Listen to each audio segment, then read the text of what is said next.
అందరికీ నమస్కారం అండి. ఈరోజు నేను చాలా ఇంపార్టెంట్ విషయం చెప్పడానికి ఈ వీడియో చేస్తున్నాననమాట.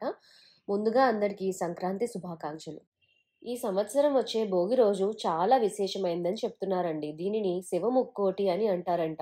సోమవారం, ఆర్ద్ర నక్షత్రము, పౌర్ణమి, భోగి పండుగ ఇటువంటి అత్యంత శుభకరమైన నక్షత్రం తిథి 110 సంవత్సరాల క్రితం వచ్చింది అని, ఈ రోజు చేసే శివాభిషేకము, అర్చనకు ఎంతో విశిష్టమైన ఫలితం ఉంటుంది అని, కోటి సోమవారాలు చేసిన ఫలితం ఈ ఒక్కరోజు చేస్తే దక్కుతుంది అని చెప్తున్నారండి. ఈ భోగి రోజున దేనితో అభిషేకం చేస్తే ఏ ఫలితం వస్తుందో ఇప్పుడు తెలుసుకుందాం. గత జన్మలో చేసిన పాపాలు తొలగిపోవడానికి ఆవ నూనెతో శివునికి అభిషేకం చేయాలి అని చెప్తున్నారు. వివాహ సమస్యలతో బాధపడేవారు ముఖ్యంగా పటిక పంచదారను నీటిలో కరిగించి ఆ నీటితో శివాభిషేకం చేసుకోవాలని, గన్నేరు పువ్వులు లేక మల్లె పువ్వులతో అర్చన చేయాలి అని చెప్తున్నారండి. ఉద్యోగ సమస్యలతో బాధపడేవారు చెరుకు రసంతో అభిషేకం చేయాలి అని, ఎర్ర జిల్లేడు పువ్వులను అర్చన చేయాలి అని చెప్తున్నారు. సంతానం కొరకు పంచామృతాలతో అభిషేకం చేయాలి అని చెప్తున్నారండి. ఆర్థిక పరమైన సమస్యలతో బాధపడేవారు విభూది కలిపిన నీటితో అర్చన చేయాలి అని, అన్నాభిషేకం చేయాలి అని, తరువాత మారేడు దళాలతో అర్చన చేయాలి అని చెప్తున్నారండి. శని సమస్యలతో బాధపడేవారు నల్ల నువ్వులతో అభిషేకం చేయాలి అని, సాధారణ సమస్యలతో బాధపడేవారు నందివర్ధనం పూలతో అర్చన చేయాలి అని చెప్తున్నారు. సోమవారం, ఆర్ద్ర నక్షత్రము, పౌర్ణమి, భోగి పండగ కలిసిన ఇటువంటి రోజు మళ్ళీ 2050వ సంవత్సరంలో వస్తుంది అని, ఇటువంటి మంచి తిథిని మనం స్నేహితులకు, బంధువులకు తెలిపి వారిని కూడా శివానుగ్రహాన్ని పాత్రులు చేయాలని కోరుకుంటున్నాను. మీకు వీలైనంత మందికి ఈ విషయం చెప్పడానికి ప్రయత్నించండి.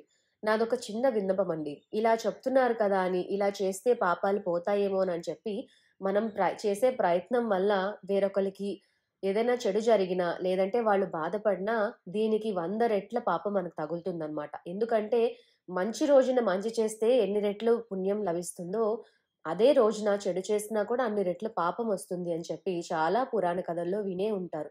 ఆ చిన్నది గుర్తుపెట్టుకొని 10 మందికి తోచినంత సహాయం చేయండి. ఇలాంటి రోజులొచ్చేవి 10 మందికి ఉపాధి కల్పించాలని, 10 మందికి సహాయం చేస్తారనే ఉద్దేశంతోనే ఇటువంటి రోజుల గురించి పెద్దవాళ్ళు మనకి తెలియజేసి ఉంటారనేది నా ఉద్దేశం అండి.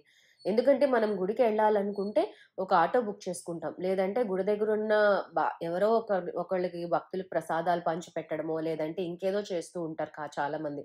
లేదంటే గుడి బయట అడుక్కునే వాళ్ళుంటారు. వెళ్ళిన వాళ్ళలో ఒక 100 మంది వెళ్తే కనీసం అందులో 50 కాకపోయినా 20 మందైనా వాళ్ళకి డబ్బులిస్తారు కదా! సో, అట్లాగా.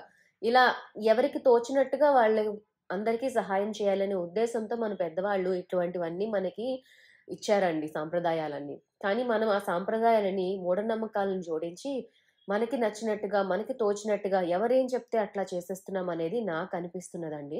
ఎందుకంటే లాస్ట్ ఒక 2, 3 డేస్ బిఫోరే తిరుపతిలో జరిగిన ఇన్సిడెంట్ అన్నమాట. అట్లా తొక్కుకోకపోతే ఏంటో నాకు అర్థం కాలేదు ఆ విషయం. అంటే ఇట్లాంటివి ఇప్పుడు చెప్పడం కరెక్ట్ కాదేమో. బట్ స్టిల్ నాకు చెప్పాలనిపించింది. సో, అట్లాగా ఒకవేళ మీరెక్కడికైనా వెళ్ళినా కూడా కొంచెం డిస్టెన్స్ మెయింటైన్ చేయండి. అలా పడిపోయి చేసే కన్నా కొంచెం డిస్టెన్స్ మెయింటైన్ చేసి ఎవరి వరకు వస్తే వాళ్ళే చేసుకోండి. మిగిలిన వాళ్ళు ఓం నమ శివాయ అనుకున్నా సరిపోతుందండి. లేదంటే బయటికి వెళ్ళే అవకాశం లేని వాళ్ళు ఇంట్లో కూర్చొని ఓం నమ శివాయ చేసుకుంటారు గదండీ! అట్లా చేసుకున్న వాళ్ళకి పుణ్యం రాదంటారా? మనస్ఫూర్తిగా మనసులో స్వామిని దర్శనం చేసుకున్నా, ధ్యానించినా చాలండి. స్వామి అంతకు మించి ఏమీ మీ దగ్గర నుంచి కోరడు.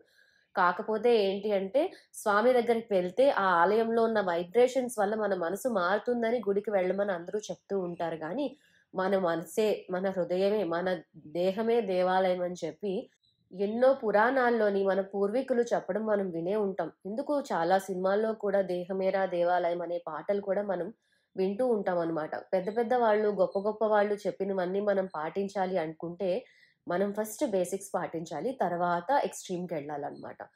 హోప్ నేనెవరిని అఫెండ్ చేయలేదని అనుకుంటున్నాను. బికాజ్ నేను చెప్పాలనుకున్నది మాత్రమే చెప్పాను. మనం మనస్ఫూర్తిగా ఏం చేసినా ఆ స్వామికి అందుతుందండి. ఎందుకంటే అందరూ వాళ్ళకి ఒకటే.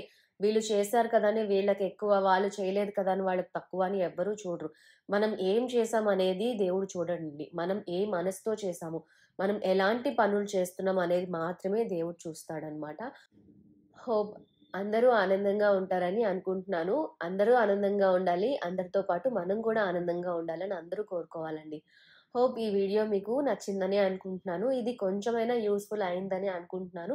నేనైతే ఎవరిని అఫెండ్ చేయాలనైతే ఈ వీడియోలో నేను మాట్లాడలేదు. నాకు కొంచెం బాధ అనిపించింది. అందుకనే నేను చెప్పాలనుకున్నది ముందు చెప్పేసాను. తర్వాత నా మనసులో ఏముందో కూడా అది మీకు చెప్పాలనుకున్నాననమాట.